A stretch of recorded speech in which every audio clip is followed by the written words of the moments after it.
بسم اللہ الرحمن الرحیم۔ جہاد کا موضوع ایک بہت اہم موضوع ہے، اور چونکہ اس کے بارے میں بہت ساری غلط فہمیاں پائی جاتی ہیں تو ضروری ہے کہ ہم ان سارے معاملات میں، خاص طور سے جہاد سے متعلق جتنے معاملات ہیں ان کو براہ راست قرآن مجید سے اور نبی صلی اللہ علیہ وسلم کی سنت سے سمجھیں۔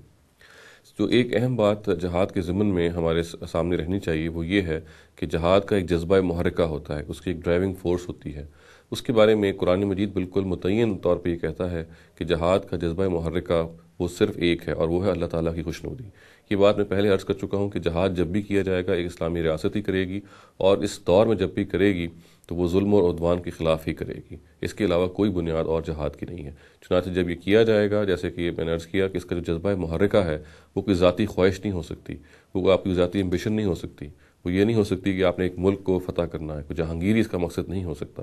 بلکہ جیسے کہ میں نے عرض کیا کہ اگر اس کو جب بھی یہ کنڈکٹ کیا جائے گا تو اسلامی حکومت کرے گی، اور اس کا جو جذبہ محرکہ ہے، اس کی جو ڈرائیونگ فورس ہے وہ اللہ تعالیٰ کی خوشنودی ہے، اور اللہ تعالیٰ کی راہ میں یہ کام کیا جائے گا۔ چنانچہ قرآن مجید میں ارشاد باری تعالیٰ ہے، الذین آمنوا یقاتلون فی سبیل اللہ والذین کفروا یقاتلون فی سبیل الطاغوت فقاتلوا اولیاء الشیطان ان کید الشیطان کان ضعیفا۔ جو لوگ ایمان لائے ہیں وہ اللہ کی راہ میں جنگ کرتے ہیں، اور جو منکر ہیں وہ شیطان کی راہ میں لڑتے ہیں،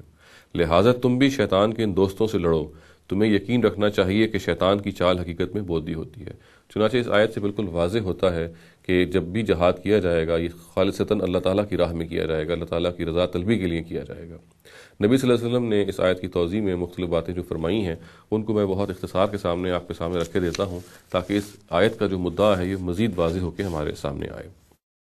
ابو موسیٰ اشعری کا بیان ہے کہ ایک شخص حضور کی خدمت میں حاضر ہوا اور پوچھا کہ کوئی مال غنیمت حاصل کرنے کے لیے لڑتا ہے، کوئی شہرت اور ناموری کے لیے لڑتا ہے، کوئی اپنی بہادری دکھانے کے لیے لڑتا ہے، فرمائیے کہ ان میں سے کس کی لڑائی اللہ کی راہ میں ہے؟ نبی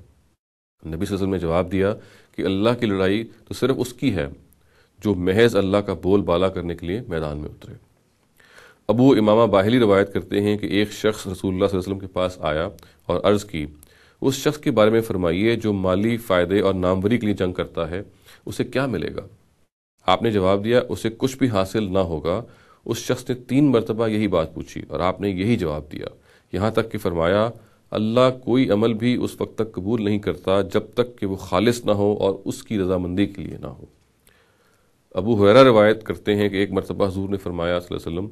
قیامت کے دن سب سے پہلے 3 قسم کے آدمیوں کا فیصلہ ہوگا۔ پہلے اس شخص کا جو لڑ کر شہید ہوا تھا، اللہ تعالیٰ اسے اپنی نعمتیں یاد دلائے گا، وہ ان کا اقرار کر لے گا تو اللہ تعالیٰ پوچھے گا، تو نے میرے لیے کیا کیا؟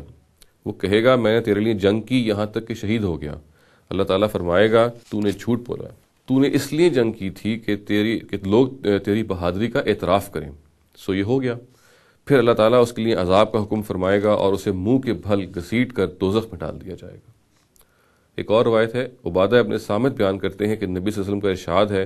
جو شخص اللہ کی راہ میں جنگ کے لیے نکلا اور اس میں اونٹ باندھنے کی ایک رسی کی نیت بھی کر لی تو صرف اسے وہ رسی ہی ملے گی، اس کے سوا اسے کچھ حاصل نہ ہوگا۔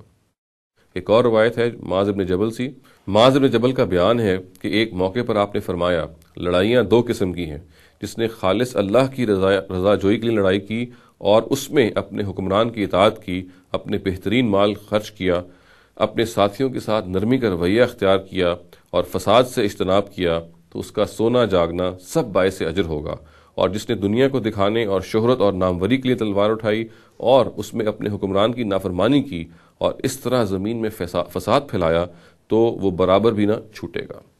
تو ان روایتوں سے بالکل واضح ہو جاتا ہے کہ جب بھی جہاد کیا جائے گا، جیسا کہ قرآن مجید کی آیت بھی ہم نے شروع میں پڑھی، اس کا بنیادی اور واحد مقصد صرف اور صرف اللہ تعالیٰ کی خوشنودی ہوگا، اور اللہ تعالیٰ کی رضا طلبی ہی کے لیے کام کیا جائے گا۔ اقول قولی ھذا واستغفر اللہ لی ولکم ولسائر المسلمین والمسلمات۔